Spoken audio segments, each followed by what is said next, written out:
Hello everybody, and Jess here, and welcome back to Arifureta Season 2, Episode 4, if I'm not mistaken. Yes, Episode 4 indeed, because Arifureta is one episode late, and yesterday I recorded Episode 5 of Tokyo 24Ku. So today is Episode 4 of Arifureta. Okay, yeah, makes sense. Everything checks out. Right.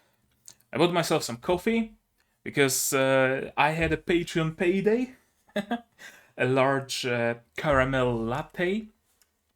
I took a shower, and now it's time for Arifureta. What's gonna happen? I don't know. I've absolutely no clue what's gonna happen. We know that Hajime and everybody but Tio were left inside of the volcano, right? And they will apparently try to conquer that labyrinth despite the lava raising and the volcano being close to eruption. Will the labyrinth withstand the raising lava, or will they have to conquer it before the lava rises? We don't know. I mean, we know that they are gonna be successful, right? We're talking about Hajime and his harem here, and you don't have you don't have a more competent team in this world than them, so you can be sure that they overcome anything that is thrown at them. Fixed. I had some weird border around my video player. But how will they do that? We don't know. What about Tio? Why exactly was she told to escape and run back to the village? Did Hajime predict that the volcano is gonna erupt and the village is gonna be destroyed in the eruption, second Pompeii? And Tio was sent there to prevent that? I don't know. I've absolutely no clue. The demon general, did he die in that explosion of the Blumenkrauts, or no, Blumenkrantz is a Kill la Kill song. The German sounding cross weapon that Hajime left with Tio? I don't know. How will Hajime handle not having the ring that lets him summon all his bullshit? I don't know. But I know that I'm interested in finding out, and I hope you are interested in finding all that out too, as well. No, that's redundant. I hope you are fine. I hope you are interested in finding that out as well, because we're gonna be starting Arifureta very soon. Yeah, let's give you guys some subs. Let's take a sip of coffee.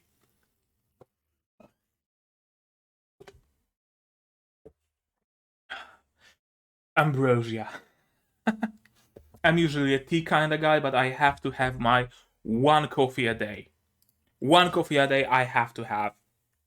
Okay, let's not talk about beverages. Let's talk about Arifureta Season 2, Episode 4, shall we? And version by subs, please, as always, is gonna be starting in 3, 2, 1, go.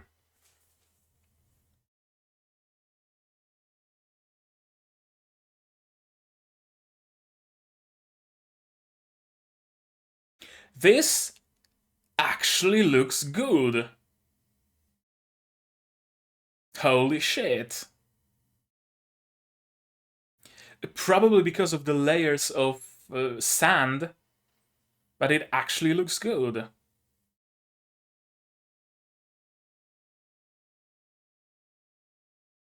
Don't worry, guys, it's just a waifu.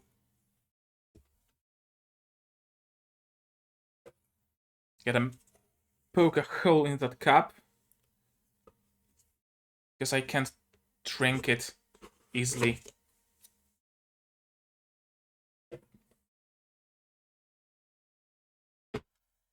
Where is Hajime?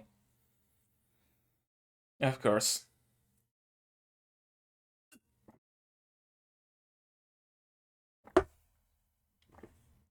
They're inside. Imagine. Imagine Hajime and his harem get out of that volcano surfing on a piece of rock on a wave of lava. I wouldn't put it past this show. I doubt it's gonna happen, but it would have been so fucking cool. Go completely over the top. Jump the shark, jump the dolphin, jump the fucking whale. If there's any anime to do that, it's this. Because they have complete disregard for any, realism and any sort of constraint.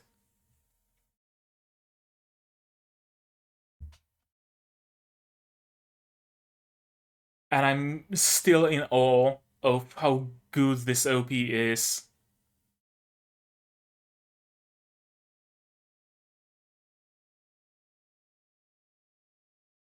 There's no right to be this good.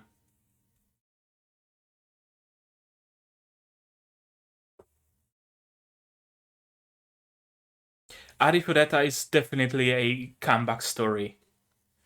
I mean, like, on a meta level, it's a comeback story, like No Man's Sky, or I don't know what was any other game that get tremendously better. Battlefront 2, I think, also had something like that. Final Fantasy 14, of course.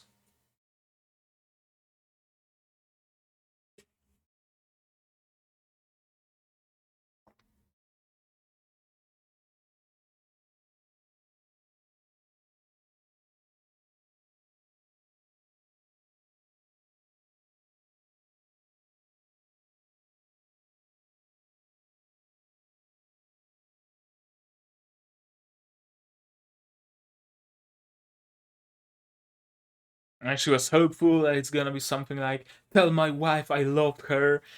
But no, alas.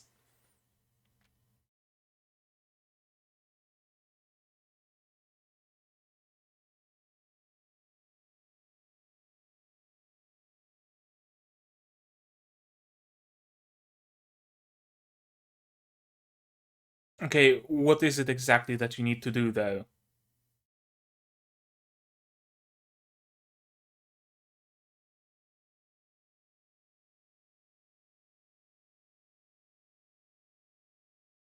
Okay, so we're splitting the party. It's gonna be Tio, Kaori, and Miyu in one party, and Hajime and the rest of his harem on the other party. Why are we on a resurfaced submarine in the middle of an ocean suddenly?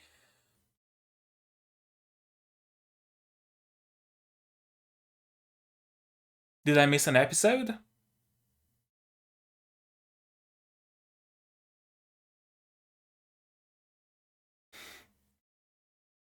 Weren't they in the middle of a volcano?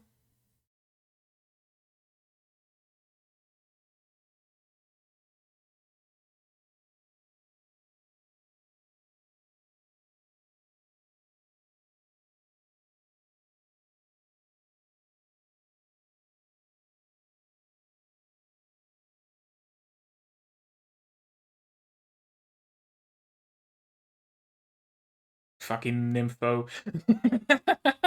Let the man rest, for fuck's sakes.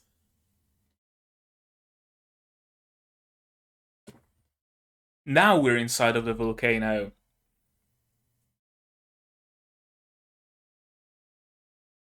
So what was that scene? Is an ocean inside?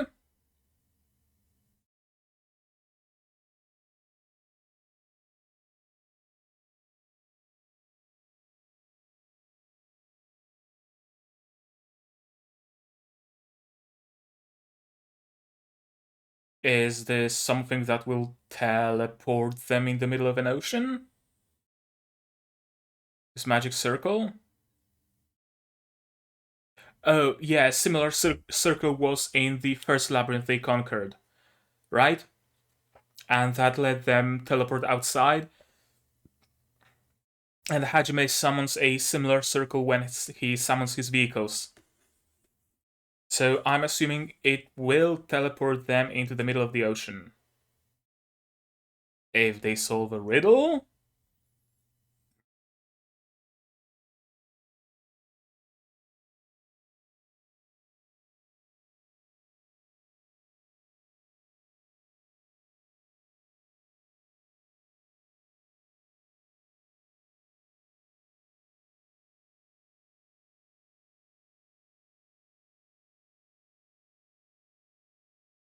Hmm.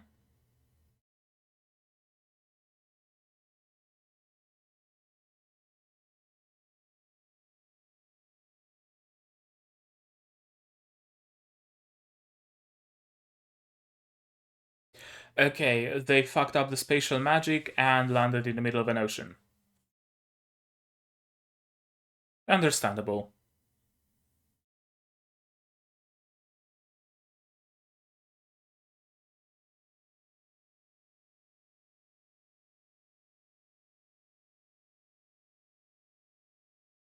I mean, you better figure something out quick. Oh, no. Oh, he legit is gonna swim through lava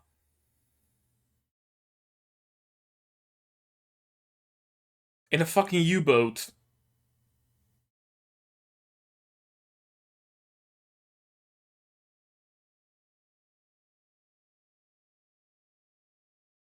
Just just casually made a magic corridor and summoned a U-boat. Without his ring, mind you. How? Isn't it his ring that allows him to summon all his bullshit? And of course, it looks like a spaceship.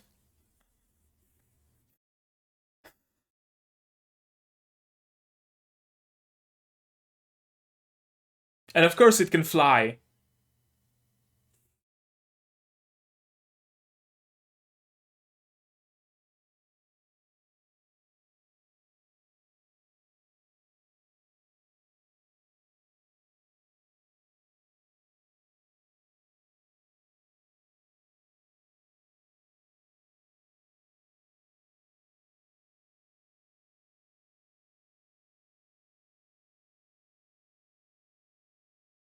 Ah, yes. A man, his wife, and his girlfriend.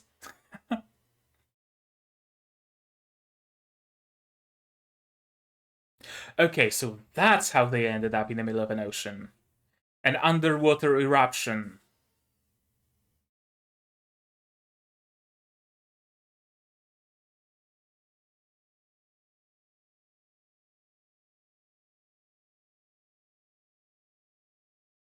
Why'd you even bother? It's not like they would be able to catch up to you. And that's not a lot of ammo you prepared, Hajime. That's like, what, 3 torpedoes?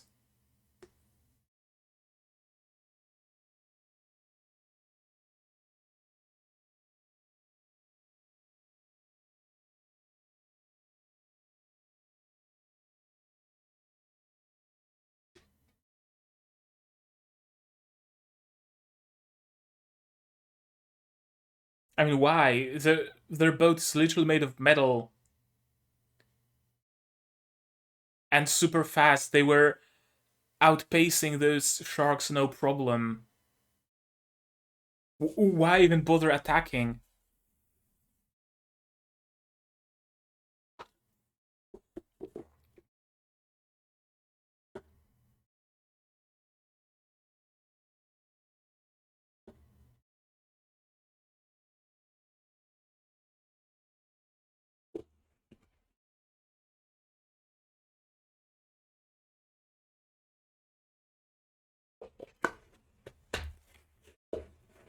In the middle of an ocean.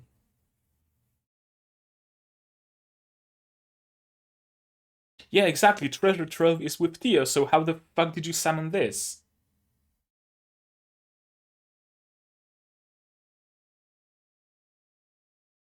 Merfolk!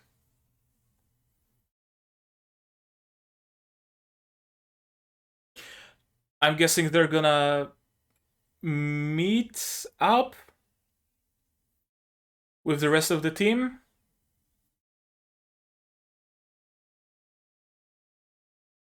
Oh, yeah, they're gonna meet up here.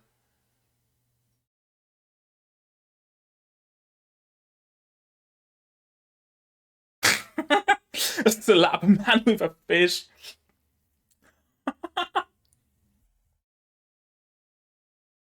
Looks like Hajime doesn't need his weapons. And suddenly, lollies raining from the sky.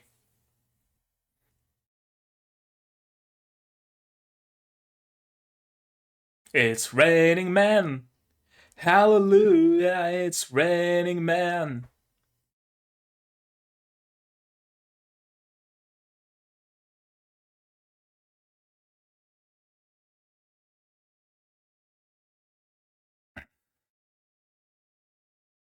I knew they're gonna meet up as soon as the merfolk appeared, but didn't know it's gonna be this fast. And why are all of them dead? Didn't he slap just one of them?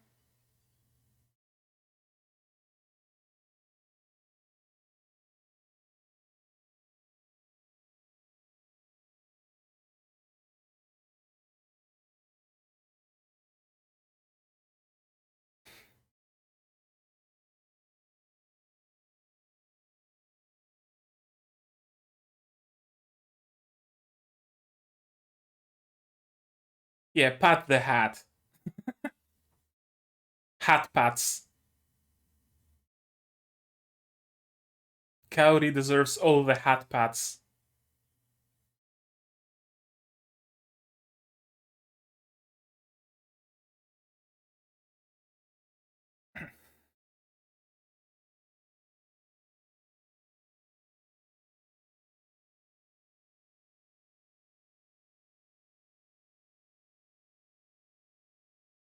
Which is gonna leave the merfolk behind.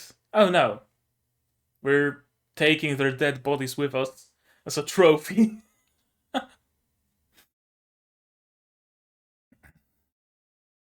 Arisen, City of the Sea. Just casually rolling up with a U-boat.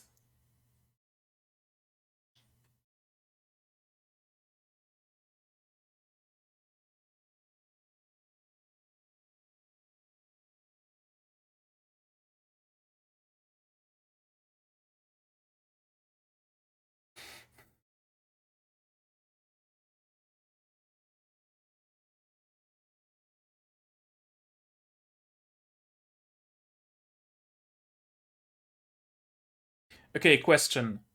Are they leaving Miyu in the city? Or is Miyu's mother coming with them?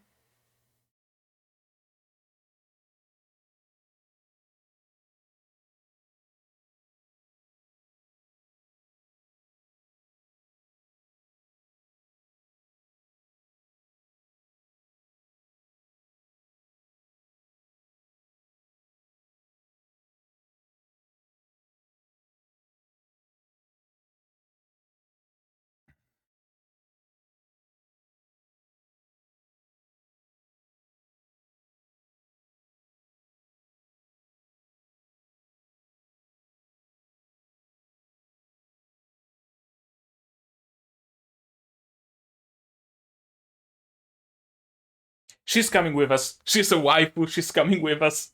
I can tell. uh, we need a meal in our harem.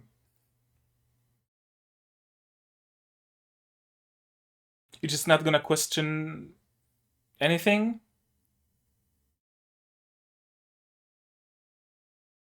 No, no, like surprise. How are you here?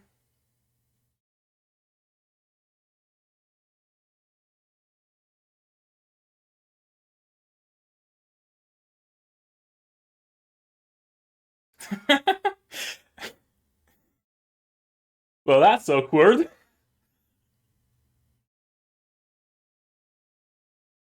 It's neither. Yeah, sure, she's talking about you. Give her the water. Or let Kaori use her magic or something. Yeah, she's joining the harem, alright? Arara? We needed a MILF.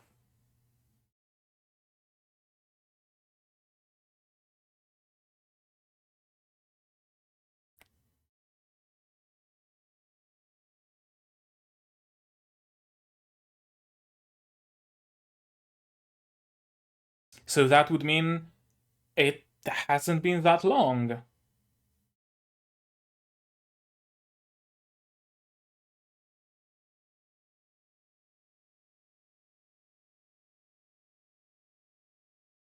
I thought it's been like a good few months since they found Miyu, but apparently not.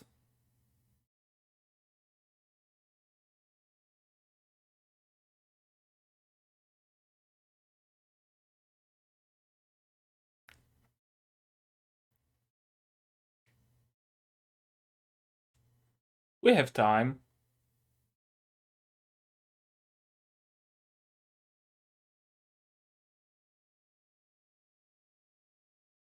Yep, she's joining us.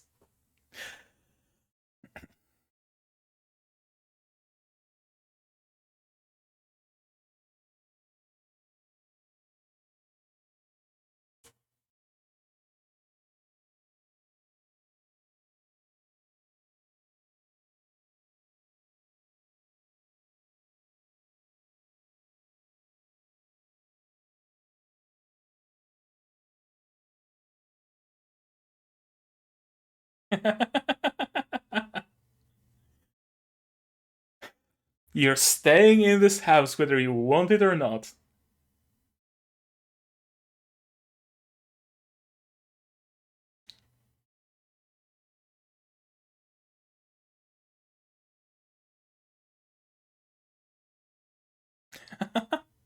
Please marry me. Yeah, that's basically what she's saying.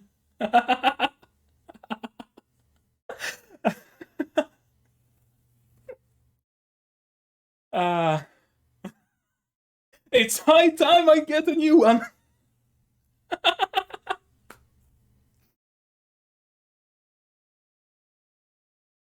Yeah, it's settled. She's moving fast, alright.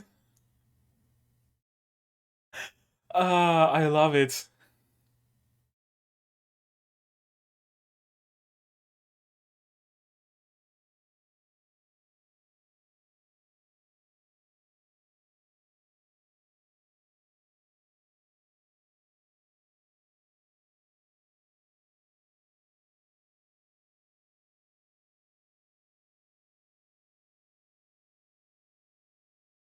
Very ominous atmosphere.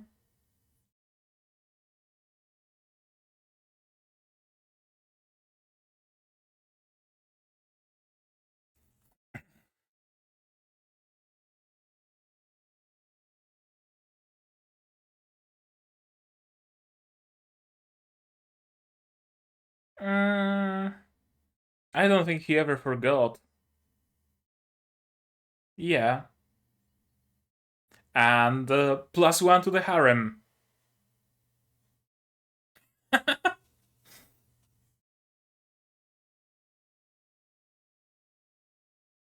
The hanging bridge effect, I'm assuming.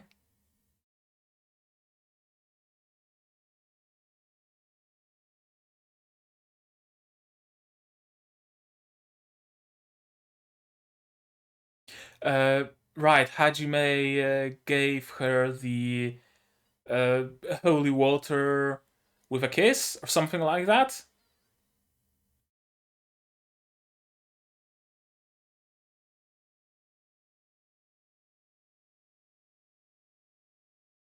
He claimed her for his harem. What else?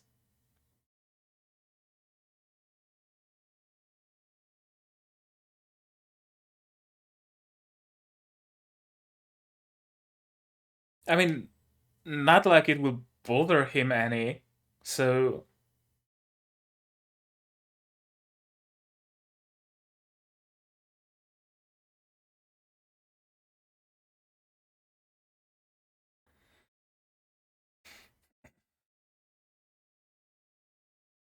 Because the king and everybody here are mind controlled by someone.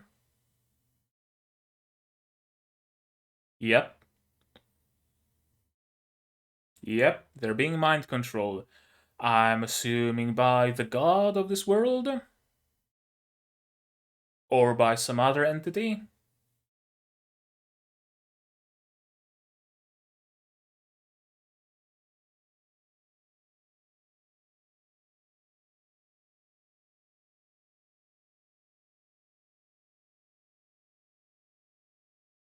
Yep, they're evil.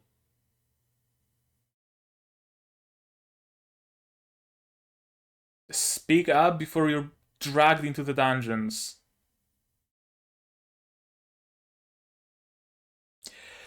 Tell her that first so that there's at least one more person that knows about it. Because you can't guarantee your own safety. Don't wait until you can meet up with the whole class. Tell about it to at least one more person. Especially since she's incapable of combat. She can't defend herself. And the Kendo girl, I forgot her name, she can defend herself. Worst comes to worst. Hmm. I wonder if that's if it's gonna become relevant, and if the teacher is gonna be dragged into chains into a dungeon or something, and her also branded as heretic. Entirely possible.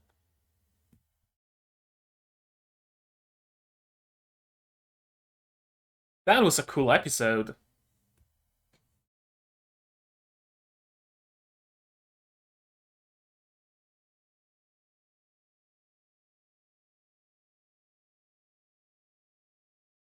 After yesterday's slight disappointment with Tokyo 24 Coup, and by slight disappointment, I mean I ranted for like half an hour about it.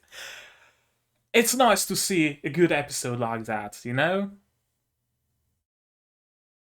Episode 5 Memories from the Bottom of the Sea. Hmm, interesting. Okay, let's go through this episode again, shall we?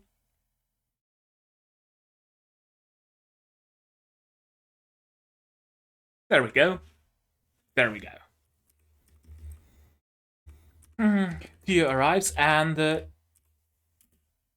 looks genuinely good. This this looks genuinely good. I think it's a combination of film grain and the layer of like dust and clouds and whatnot overlaid on top. It hides a lot of the junkiness of the CG, and also animation is on twos. The environment, like the clouds and the grain, moves on ones. No, the grain doesn't move. But the cloud texture moves on ones, but the dragon moves on twos, which is very commonly used in like regular 2D animation, right? You have the background move on ones because background is usually just a still, so you don't have to redraw it with every frame, you can just slide it around. And the characters are animated on twos because animating a character takes. Because if you were to animate a character on ones in 24 frames per second, or I'm assuming 24, it's like the usual frame rate. In 24 frames per second, you would need 24 actual frames drawn per second.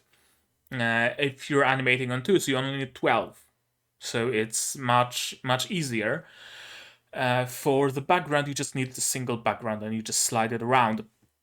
And seeing the same thing done with CG gives it additional feeling of being 2D. Also, as I mentioned, the grain and the clouds are giving it are hiding a lot of the jank and are giving it kind of a matte feeling. You know, that it's not shiny. It doesn't look like plasticine. If you look at CG in season 1, all those monsters looked like they were made of wax or plasticine, and that just didn't look great. Here it looks matte. It looks very muted, very subdued, very pastel almost, like a regular, anime color scheme. You don't really see bright and shiny colors in anime. Everything is fairly subdued, fairly pastel. So that layer of dust and that filmic grain give it that effect. Also, one more thing I noticed: very limited highlights, right? Very limited. You only have like 3 highlights on the underbelly and like a single little bit of highlight on the top of like its front leg, and some other minor highlights as well. That's also important because if you look at regular 2D anime style, let's look at Tio here. Regular anime art is usually main color and shadow. Highlights are used very, very sparingly. And you can see on Tio, there's just a couple of highlights on her hair, right? Those beads on her scarf, they aren't even, they don't even have like a highlight. They have a little bit of an outline, and the little circle in the middle is the same color as that outline. It doesn't look like a highlight, right? She doesn't have highlights on her sleeves or on her belt or her pins or her breast. It's all base color and shadows. And here you can see the dragon also has base color and shadows. If you compare it with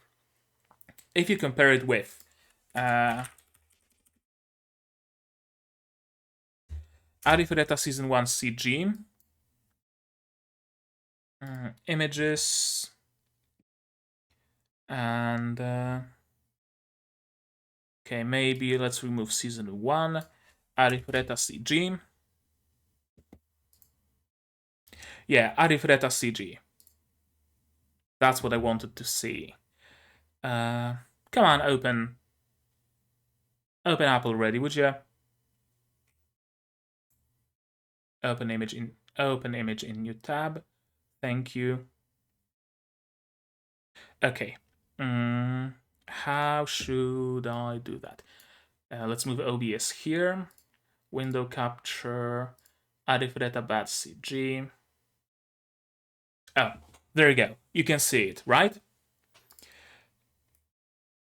In season 1 CG, you can see there's a lot of there's the base color, but there's also shadows, and there's also a lot of highlights, and everything looks metallic almost, right? And if you take other examples of bad CG, Overlord bad CG. If you take other examples,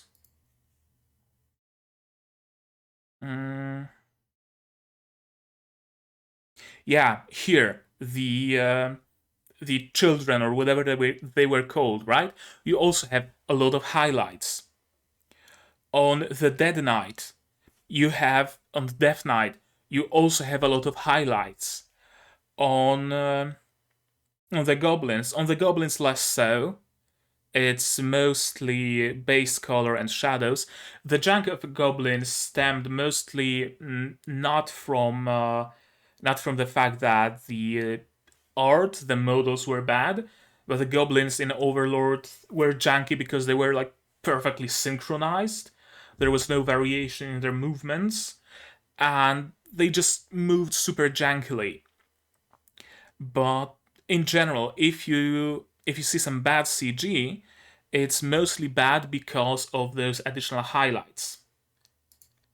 And here in Arifureta season 2, when you see Tio, as I mentioned, highlights are used very sparingly. Okay, I got stuck on that for way too long, so let's go further. Yeah, there's just some highlights on her, right? There are highlights on things that are generally shiny, like the bracelet, like the hair. CG likes to use highlights everywhere, and that's not a way to go.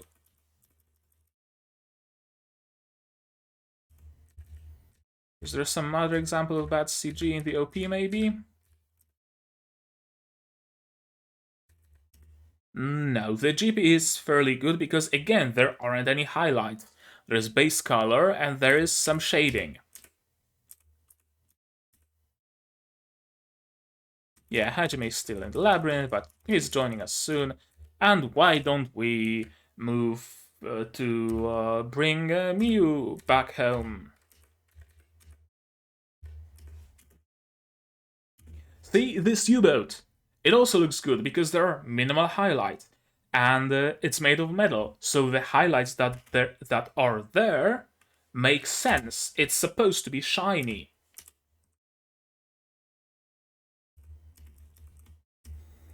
Uh, I don't know what was the point of showing us this scene in advance.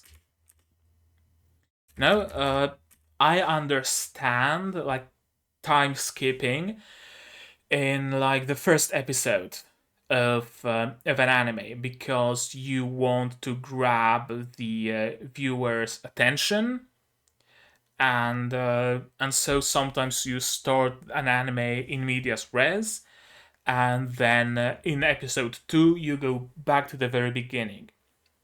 It's something that Princess Principal used, for example. What else? Tact of Destiny also used that technique of the first episode being the kind of a highlight, introducing as to what's going to happen, and then episode 2 being the actual start of the story. So that makes sense. But why, in the middle of an episode, and not just the first episode, episode 4, if you're watching this anime so far, chances are you're not gonna drop it because episode 4 is taking its time to show you Hajime lazing around on the boat having sex with his wife, right? So I don't know what's the point of showing us this and then going back to the present. Why the flash forward? It makes no sense. It's kind of weird. Uh, okay, he doesn't have any scars. That's kind of a bummer. That's a bummer, honestly. I would have preferred him to keep his scars. Maybe not like all of them, but at least have a discoloration on the side of his face or something like that to show that he gets more and more battle worn with each, battle. Right now, there's been basically no consequences of his fight with the demon general. Not even a scar left. Nothing. In general, I'm a huge fan of character design progressing. You know, uh, Hajime so far has seen like two progressions. One progression was him losing pigment in his hair and getting red eyes, and his second progression was when he got the artificial eye and the artificial arm. From then on, there's been no changes to him. Now Fumi from Shield Hero also had like two progressions, maybe three if you count his initial gear that was later given to Motoyasu, right? But after he got his final gear, he doesn't get anything new. Not even a new cape or a helmet or a new chest plate or anything like that. He just remains as he is. And I know that it's kind of a part of the marketing, right? Because you can make a figurine and the design of the figurine stays the same throughout. But I'm a huge fan when a character actually shows visual progression through the series, and that's in every media. In every media, I really like visual progression. In MMOs, I won't play an MMO if swapping your gear, new gauntlets drop. You wear those gauntlets and you still have bare hands. You dropped a red chest plate, you wear it, but you're still wearing robes because gear is only for stats and not visual. I won't play an MMO like that. That's why I didn't really play Black Desert Online. Even though I like the gameplay, I like the characters, I like the story, the world, and everything, it has no visual progression, so I'm not playing that. There's also another, not another. There's also a manga, uh, Galactic Officer in Another World or something like that. In like the first chapters, there is a girl who loses a leg, and our Galactic Officer, uh, like gives her some nanites, nanomachines, or something to heal her. I was hoping. I was hoping. Oh yeah, she loses. Did she lost an arm? I can't remember. I know for sure that she lost a leg. Um, I was hoping that he's gonna create some, artificial leg for her, and later, once he gets set up and gathers materials and whatnot, he gets her a cybernetic, a bionic leg, and she uses that. But no, instead he just used nanomachines, and her leg grew back, and we are back to status quo. And I hate that. I would have loved it if she had a bionic leg.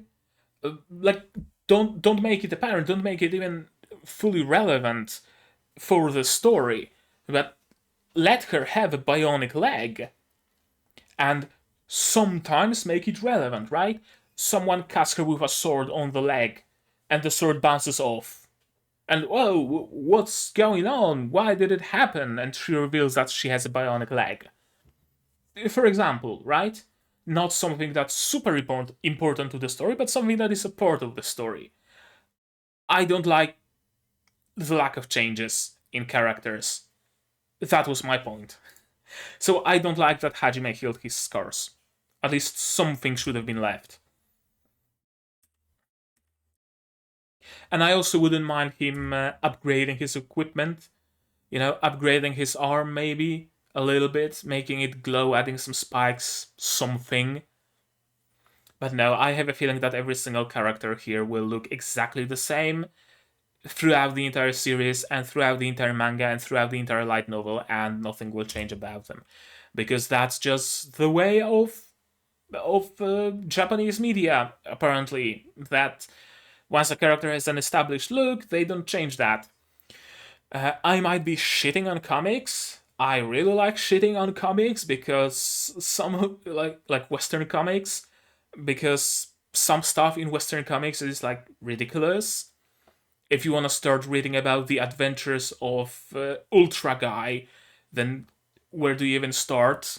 Where do you even start? The 1981 run, the 1991 run, Ultra Guy Online, Ultra Guy Ultimate, or maybe the crossover with Spider Boy.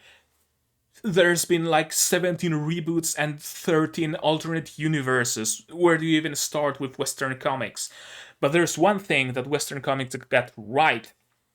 Superheroes in Western comics change, right? They get a new suit, they get a new gadget, they get a new this, they get a new that, they lose an eye, they don't have an eye, right? Things change and it keeps things fresh. There was Spider-Man in his old costume, but oh no, he lost his old costume. He made himself a new costume, and it looks slightly different, and it's made of Kevlar, so it's super durable, and it has a built-in coffee machine or something, right? There's nothing like that usually in manga and in anime. A character loses his entire gear, he buys the exact same gear or recreates the exact same gear. there was an opportunity for an upgrade, but no. But no. Another round. Round over. Let's continue. Magic circle. Secret to that instant movement trick. Instant transmission. Okay, so the demon general already knew of this magic? How without conquering the labyrinth, though? Or is it that the labyrinth, the maze, can bestow its magic on multiple people? And the demon general conquered it, got the magic, then escaped, and was waiting for Hajime? I don't know. I don't know. But yeah, now they have spatial magic, and apparently it's no big deal, right? There's like first time Hajime got new magic, he was all screaming and whatnot, but now it's just they're standing in the middle of a circle and oh, look, we have spatial magic now. I would have liked a little bit more flair to that. And there isn't much to this labyrinth, just hey, yo, I hope the future will be based on free will, here's some magic and fuck off. Kinda like that, kinda not. Again, I would have liked it to be an opportunity for Hajime to get an upgrade, visual upgrade. Spatial magic. I didn't connect 2 and 2. I think. Spatial magic is hard to use, we can't use it just yet. I thought, okay. At first I was wondering how did Hajime get his U-boat here? Then I was thinking that now they have spatial magic, so maybe Hajime doesn't need the ring to summon it. But now Yue just said that they can't use space magic yet. Spatial magic yet. So how did he summon the U-boat?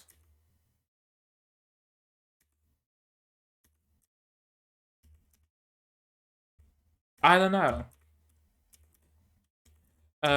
This whole thing is a little bit too fast-paced for my liking. I'm not a huge fan of the direction of this section of the episode. It's very hard to follow. You know, you get a whiplash from everything that happens. Oh, now they summoned a U-boat, and they got into it, and they are inside of the U-boat.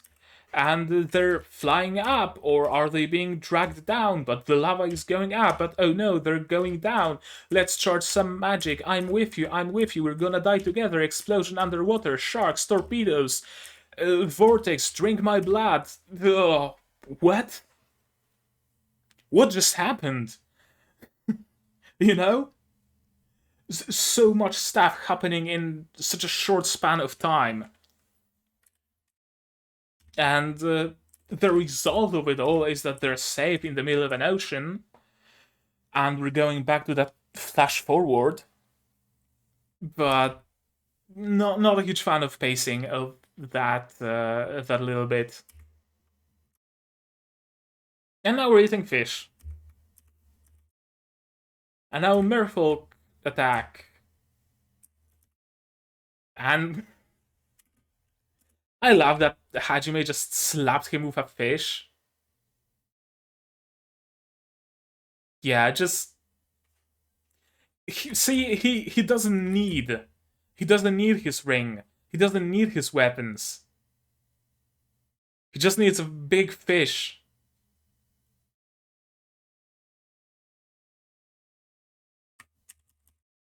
Yeah, just slap the man with a fish. I love it. Suddenly Mew. I knew that they're gonna meet up, but I didn't know it's gonna be this quickly. And this, quite frankly, randomly. In the light novel or in the manga, we probably got a bit from the perspective of Miyu and Tio and that healer girl, I forgot her name. something that starts with K, there probably was a fair bit from their perspective. As they were traveling and Miyu noticed Hajime and she jumped off, and it was all written out. But it was skipped in the anime, and we just get a scene of Hajime catching her. I mean, adaptation woes, right? It's an adaptation, so of course there's going to be some issues like that. We arrive, we get the bounty for delivering Miyu, and we meet a brand new member of the harem. I love this bit. I love this bit, and I love the archetype of dojiko milfs. I really like the archetype of her being a little hurt and stumbling around and falling down and hara. I love this archetype, and she just goes with the flow. Hara. She just goes with the flow. Oh, my daughter calls you Papa. Well, I haven't had a husband for 5 years, so how about you stay her Papa forever? I love it. I genuinely love it. I love her. I love Miyu's mother. I will repay this debt even if it takes the rest of my life. Yeah, stay here in this house. Oh my, is Papa distancing himself? While you're here, I want you to be her Papa. We don't have to limit to the day you leave. You can be her Papa forever. It's been 5 years since I lost my husband. I wouldn't mind me having a new Papa. Papa is Papa. I love it. I love it. I hope she joins us. I hope she joins Hajime's harem. This is ominous. Very, very, very ominous. Empty corridor in the evening. Just, some yellow light streaming through the windows. No music, no sound, no nothing. And the contrasting blue lights. Still a bit of comedy. What did Hajime do to you? Oh, no, nothing. He just saved my life by giving me a deep French kiss. He's been branded as a heretic. I don't think it's gonna bother him.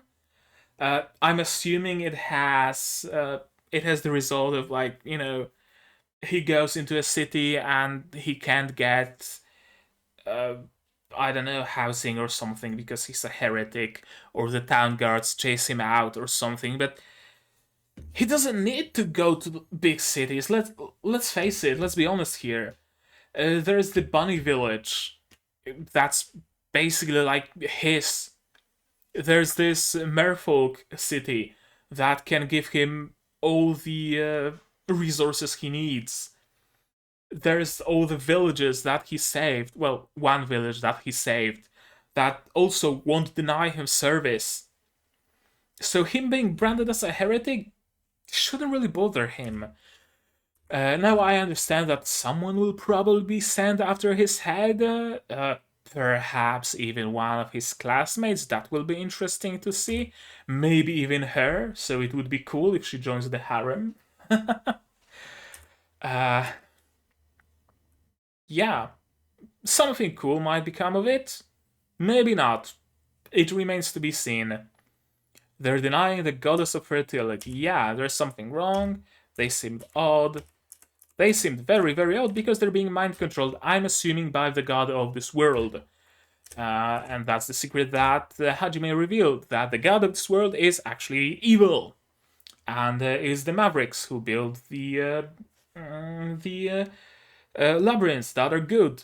And Hajime is gonna kill the fucking god. Like the badass he is. Now, my first instinct here is that he's making a big mistake by waiting with telling her about it.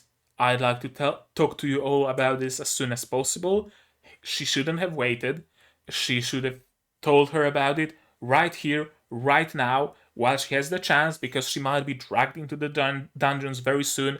She might be imprisoned, she might be cast out, she might be even assassinated for all we know.